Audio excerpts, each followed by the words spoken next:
Assalamu alaikum wa rahmatullahi wa barakatuh. Alhamdulillah, alhamdulillah hamdan kathira.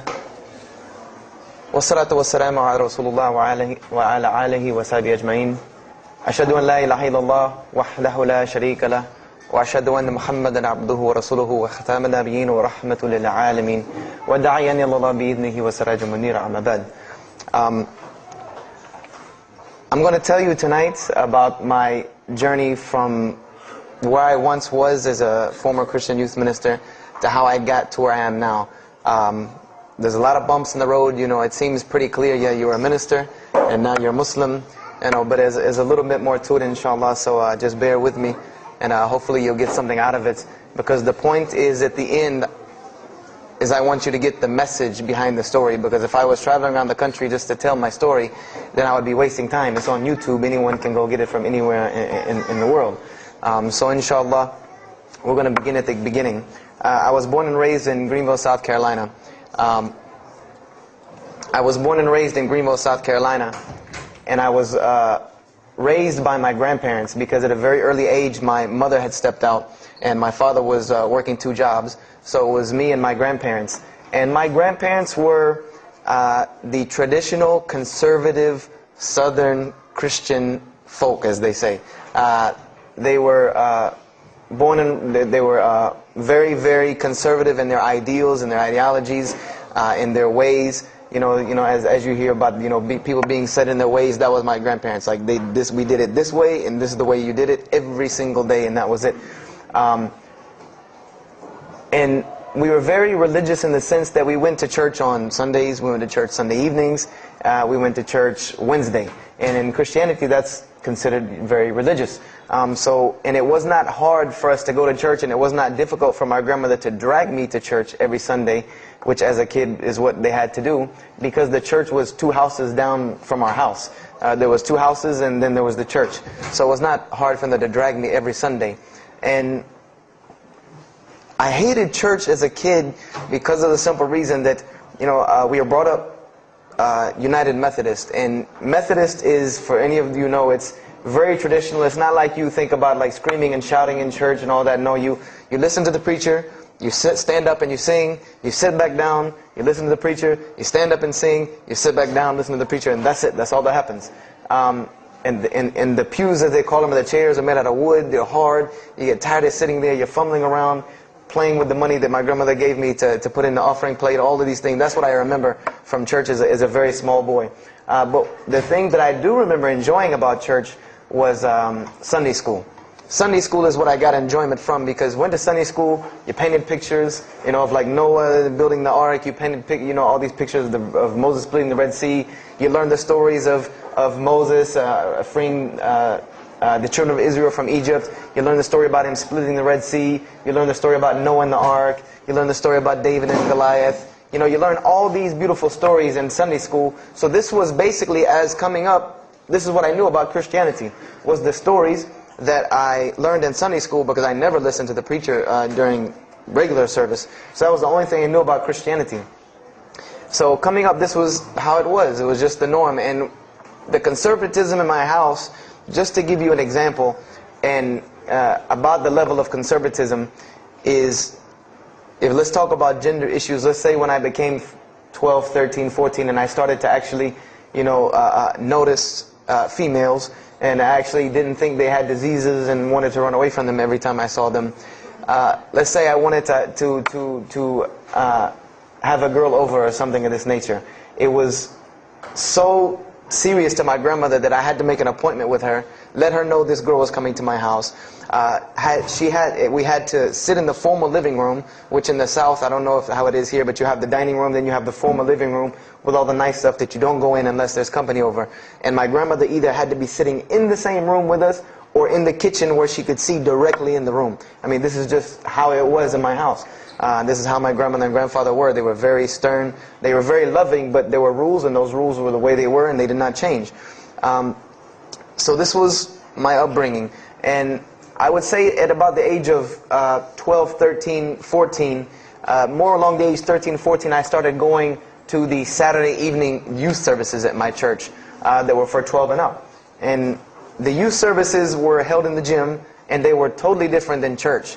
At the youth services you went, we played basketball, we played volleyball, we played dodgeball, you know, we played every kind of sport, and we ate pizza and cake and candy, you know, all the stuff kids like to do. And at the end, the youth minister, who happened to be my catty corner neighbor across the street, when I was 14, he was 17, he was the youth minister, so he would sit us down and give us a 30-minute lecture about Christianity, about something about God. Doing, you know, he would give us a 30-minute sermon, and that's how the youth services were.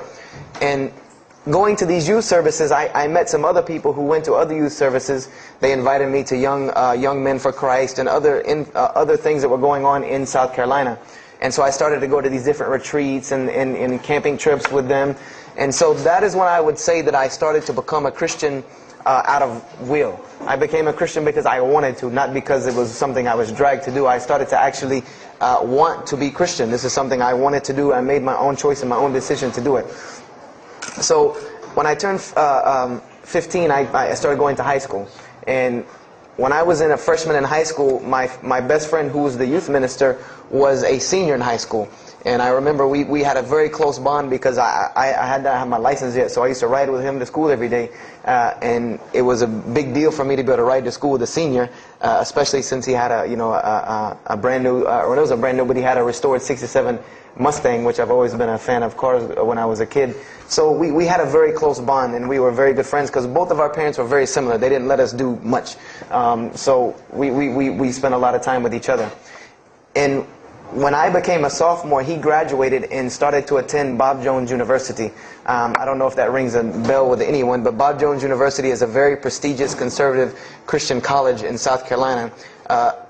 It's probably the most conservative college I've ever seen because the Moody Institute is known as one of the most famous in this country. It's in Chicago. But Bob Jones is conservative to the point to where when it comes to men and women, like men and women are not allowed to get caught talking to each other in a room alone if they're not married, holding hands on campus. The men had to wear button-up shirts or polo shirts tucked in with slacks or jeans. The women had to wear skirts, no jeans, skirts that came down to the ankle, and a shirt that came to the wrist. And this was part of the guidelines for Bob Jones University. You know, you didn't party, you didn't drink, there was none of this that happened at Bob Jones University. And he started going there, and his major was textual criticism. And textual criticism probably doesn't ring a bell with anyone, and to explain it in detail would probably take another entire lecture. But just to give you a brief synopsis of what is textual criticism. A textual critic takes the ancient manuscripts of the Bible, the pieces of parchment that were found all over the world, and he has to learn Hebrew, Greek, Aramaic, Latin, you know, these languages that these parchments have been found in. And he has to take these scriptures and try to find out where they came from, why there are variations in the many different versions of the same parchment. Let's say you have Matthew chapter 1 from the Bible. There might be 5,000 different variant readings of Matthew chapter 1 in 6 languages. And so he has to be able to take all these and sift through them, try to find out why there's so many variations of the readings, and then determine which one is the original.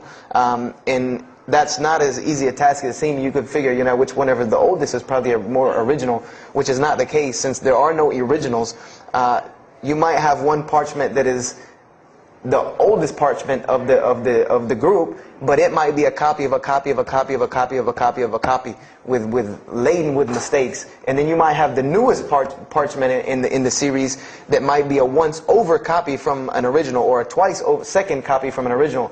Therefore, it would make the newer parchment more original than the older one. So it's not a very easy field to go into. And he started studying textual criticism, and being that I was his best friend, I started studying textual criticism. Whenever he was, you know, doing his homework or research papers, you know, I was right there with him. Whenever he did a homework, he would always let me read it. Or when he finished his papers, he would give them to me. He would pass down all of his papers to me. Every textbook, when he was done with it, he would give it to me. I started to learn a little bit of Greek, a little bit of Hebrew. So I became, you know, started to become a layman's textual critic, and I applied to Bob Jones University in my sophomore year because it was a 3-year waiting process for Bob Jones. And when I turned 16, almost 17, my friend came to me one day and he asked me a question that I had never really even pondered upon. He asked me, he said, "Have you ever read the Bible?" And I said, no, in church. I mean, yeah, we've all read the Bible in church. You know, your parents make you open it up and look at it. And at the Bible studies I went to, Young Men for Christ, we did have Bible studies, and we'd read a few passages and talk for 2 hours about those few passages. But he's like, no, have you ever read it? You know, like you read a book beginning to end. I said, no, I don't know anybody that's read, nobody that I knew had ever read it, beginning Genesis 1 to the end. He said, but this is the inerrant word of God, as we are taught. This is our instructions on earth. Why haven't we read it? You know, why have we not read this book? And I said, you know, that's a very good question. And he gave me a challenge. Well, it was basically a challenge for us both. He said, let us start with Genesis 1:1, and let's read the Bible, and let's see what God says to us. Because this is the inerrant word of God, inspired to men, for instructions for us. So let us see what God says to us. If God can talk to the preacher through this book, why can't he talk to me? I said, you're right. I said, that's very good. I had a lot of time on my hands. I wasn't really allowed to do much anyway after school, so I said, why not? Let's read the Bible. I was somewhat nerdy as a 14, 15-year-old, 16-year-old. So we started to read the Bible, and we decided to go from Genesis 1:1. And what we tried to do, this was the attempt that we made, was to not think of anything that we'd ever heard about Christianity, but to open the Bible, and let's say I just found this book in the desert, and read it and see what it says to me.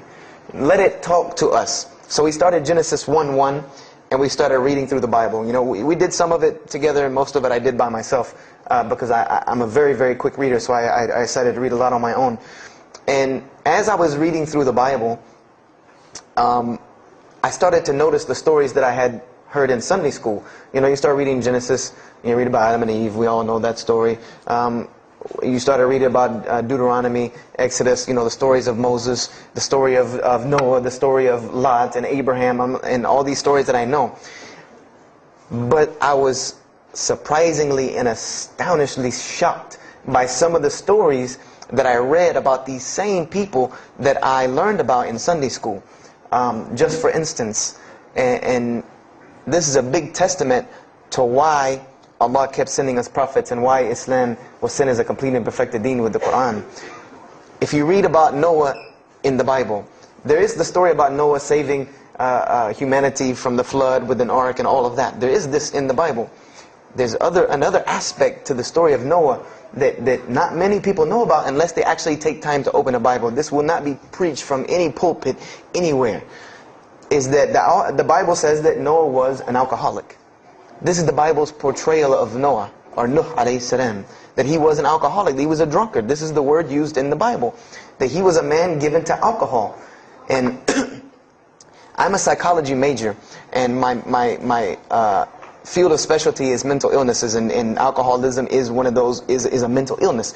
And I know from seeing alcoholism's effect on one of my close friends' parents, I know that someone who is truly addicted to alcohol, and if Noah lived for so long addicted to alcohol, he was seriously addicted to alcohol.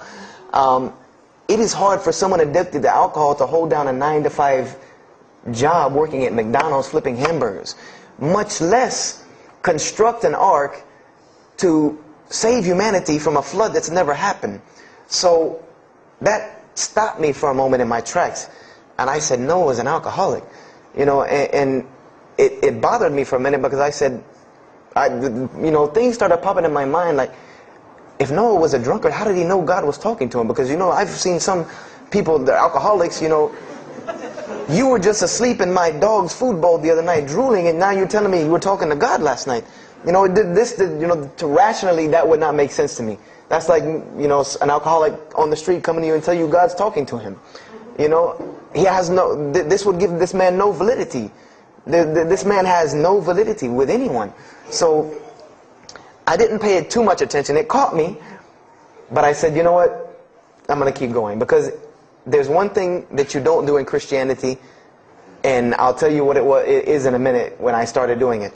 Then I came across the story of Lot, or Lut alayhi salam, and we all know the story of Sodom and Gomorrah in these stories, but there's another very twisted story in the Bible about Lot and his daughters. There's a story of Lot and his daughters in the Bible that says his daughters got him drunk one night and seduced him and committed incest with him. Audu billah. This is the Bible. This is one of the Bible portrayals of the prophets of God. The person who saved his family from Sodom and Gomorrah. This is the story that is in the Bible.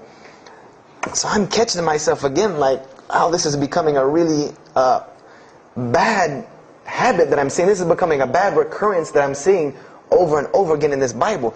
So, after that I started, speeding through some of the other mumbo jumbo to get to more of these prophet stories. And I got to the story, there are others, and there are some stories in the Bible that are not PG rated, period. They're not rated for talking anywhere. You would need an 18 and up ID card to be able for me to even tell you these stories. So the one that intrigued me, that caught my attention the most, was of my most beloved story in the Bible, and that was of David and Goliath.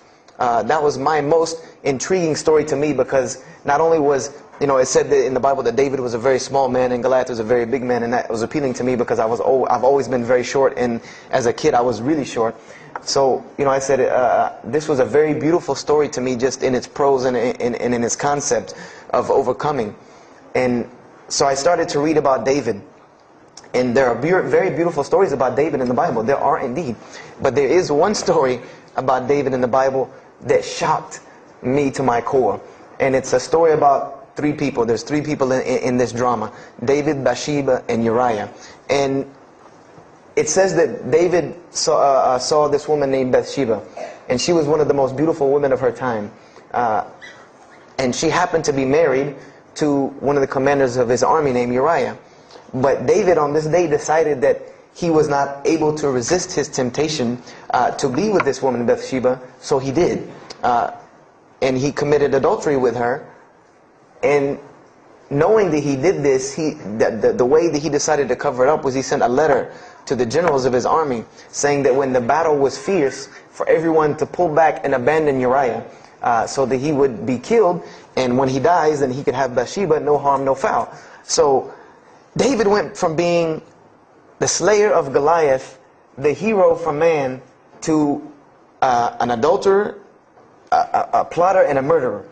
And so this is when I really caught myself and said, hold on now. Something's wrong here. Something's got to give. I said, because to me, God's prophets in my mind were people of example. People who I could follow as an example, someone who was supposed to be the best of us, so that we could follow them and emulate them. And they're turning out to be worse than some of the people that you see on America's Most Wanted. David is somebody that, if I only knew this about him from the Bible, I see him coming down the street, I'm going the other way and calling 911, because he has to have a warrant out on him for something. This is what I'm thinking in my mind. This man is not an honorable man at all. He killed Goliath, yeah, but he killed this other guy named Uriah to be able to commit adultery with his wife. So I committed the cardinal sin in Christianity. I started asking questions. This is the one thing you do not do in Christianity, is you don't ask questions, especially not about issues like this. So I went to my pastor and I started asking questions. What's going on here? Pastor, there's a very bad recurring habit about these men in the Bible. What is the deal here? And I remember he told me the same thing that almost every pastor or every evangelist or anyone I talked to about this, same answer, almost like it was programmed. They would put their hand on my shoulder and say, Brother Joshua, don't let a little bit of knowledge wreck your faith, because you're not justified by knowledge, you're justified by faith. And they would quote me verses like, lean not on understanding, Paul's, we're justified by faith in Jesus Christ. They would quote this whole line of thing to me like it was already pre-programmed, that they programmed in pastor school that people are going to ask you questions and here's the answer. So, I said to myself, I don't know, Pastor, this just seems kind of odd. He said, let me tell you something. What you're reading is the Old Testament referring to God's covenant with the children of Israel. And they were a different people, a very stubborn, crazy people. So why don't you move on to the New Testament? In the New Testament, you'll find the new covenant that we're under with Jesus Christ, and I promise you things will change and be better. I said, okay, perfect. So I went ahead and finished and got to Malachi and then started with the New Testament. So I opened the New Testament. I said, here we go. Let's start all over again. But there were a few things that I had learned from the Old Testament that I wanted to keep in mind when I started to read the New Testament. I learned, number one, that God was one in a unique sense. This is what I learned from the Old Testament, that God was one in a singular, unique sense. This is over and over and over and over very clearly in the Bible. God's nature is one. This is so clear through the Old Testament. And that He was very jealous about His worship. And every single time the children of Israel would turn to something else other than Him, He would punish them and restrict their lifestyle. This is something that I learned. And it kind of, the similitude to me with how God dealt with the children of Israel was, and I hate to use this stark contrast, but it's almost as if one of us went out, God forbid, I hope not, and let's say we went out here and robbed a bank. You rob a bank, you're going to jail for a long time. And every day when you wake up, do you think that jail is going to look like the Hilton at LAX? No, I doubt it. It's probably dark, cold, bad food, orange jumpsuits, not nice people, the whole 9 yards. And the reason why this is, and I know this now from studying psychology, is that this is supposed to be a stark reminder every single day when this person wakes up that you are in jail. This is supposed to remind them every single day you're in jail because you committed a crime. And we run this, not you. This is the message that is being portrayed to this person in jail. So when the children of Israel kept rebelling against God, He restricted their lifestyle. If you study Judaic law now, it is some of the most strict religious law you can find. All of the good things that we enjoy as Muslims, even when it comes to dietary laws, like the good parts of the meat that we are allowed to eat, they can't have these things. These are things that are restricted from them. Why? Because Allah wanted to remind them every day that I am Allah. I am your God. You will worship me. I run this, not you. And I understood this from reading the Old Testament. This is a concept I had come across. So I started with the New Testament, Matthew, Mark, Luke, and John. And one other thing that I did when I started to read the Bible was, if you go to Barnes & Noble, let's say you go to Barnes & Noble and you take a book off the shelf, what is usually the first thing you look at? The title. Then the next thing, the author. You want to know the title and the author. What is the name of the book? Who wrote it? And if you do this test with every single book of the Bible, you get a title and no author. Author unknown. Or author is appears to be so-and-so. Or we derive that so-and-so possibly written this. Like let's just say for Exodus, they say Moses wrote Exodus. Which if you read some of Exodus, he couldn't have written all of Exodus because the last part of Exodus is Moses' death, burial, and Joshua taking over the children of Israel. And now unless Moses was a sure indeed prophet that was able to write things after he died, then he did not write these things. And so when you go to Matthew, Mark, Luke, and John, I wanted to know Matthew who, Mark who, Luke who, John who, because it's called the Gospel according to Matthew. The bad thing is that no one knows. No one knows because no one pinned their name down to these things. No Bible scholar in his right mind will tell you that we know for sure Matthew so-and-so wrote this, Mark so-and-so wrote this, Luke so-and-so wrote this, John so-and-so wrote this. It's factual information that we do not know who wrote these. So I was intrigued. I'm like, that doesn't, why would somebody write this book that's supposed to be passed down over generations and people are supposed to, this is the inspired word of God to guide mankind, and nobody decided to pin down who wrote it. But anyway, I started to read it, and I started to notice things about the teachings of Jesus Christ. And they were not what I had learned in church. When Jesus spoke, He spoke of the nature of God. And when He spoke of the nature of God, it was the same nature of God that I found in the Old Testament. Jesus said many times that God is one. God is unique. He would even quote from the Hebrew Scriptures. Hear, O Israel, the Lord your God is but one. When He was asked, what is the greatest commandment? Or He was asked the greatest commandment. He said the greatest commandment, and every Muslim should understand these two concepts. This should be nothing new to you. The greatest commandment is to love the Lord your God with all your heart, with all your might, with all your strength, and then to love your neighbor as you love yourself. He said the rest hang on these two, which we know in Islam we have rights of the Creator and rights of the creation. So this was the concept that He was teaching. And he even said in 1 John 5:17, and this was more clear to me than anything else can be, this is life eternal, that they may know you, the only true God, and Jesus Christ whom you have sent. And when you look at that in the Greek and the Aramaic, it is almost exactly to a T of La ilaha illallah Muhammad Rasulullah. Now that I know Arabic and have understood that, very similar statements.